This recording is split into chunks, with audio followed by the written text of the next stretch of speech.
Did you ever wonder if there's anything more to the human than this physical body that we have?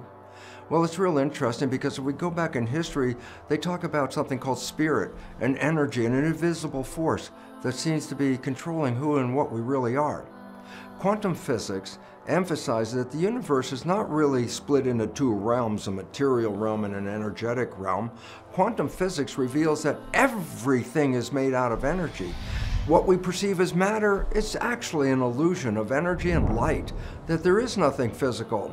You know, what do you mean? I said, well, first of all, a very simple fact. When physicists started to take the atom apart and find there were things inside such as protons, neutrons, and electrons, then they say, yeah, but what are those things made out of? Then they got down to smaller things like quarks, and then I said, yeah, but what were they made out of? And ultimately what physicists recognized was at the fundamental core of an atom, there is nothing material at all. It's an energy vortex. It's a powerful energy field, and that all atoms are these energy fields.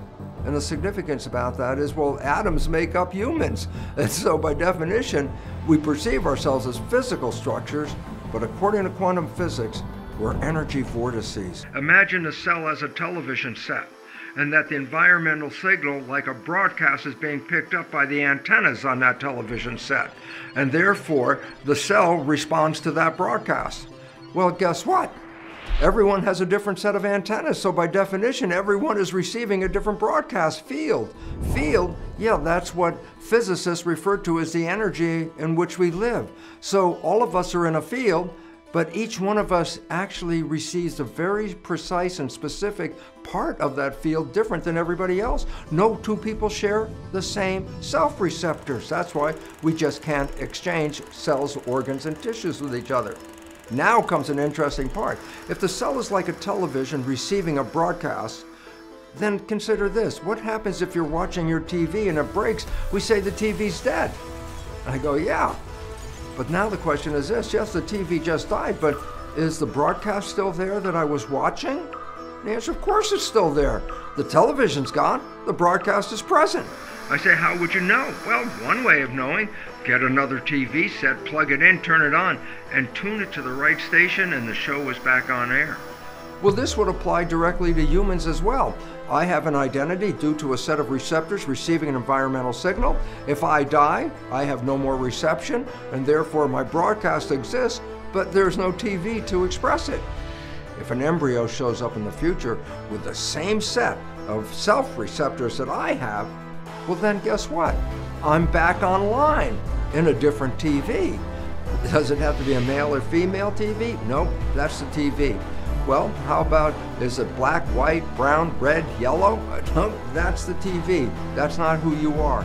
You are the broadcast. And lastly, it's important to note that the character that you express in this life is actually sent back to your source, because your brain is not keeping your consciousness in your head, because magnetoencephalographs, unlike electroencephalographs, magnetoencephalographs read your brain function, but the probes don't even touch your head. There's a very important concept right here. Your thoughts are not contained in your head. They're broadcast into the field.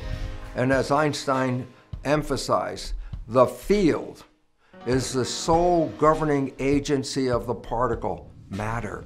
And then we put all of this together and says, your biology is an expression of this matter, but it's actually shaped by the field, a field that exists whether you're here or not.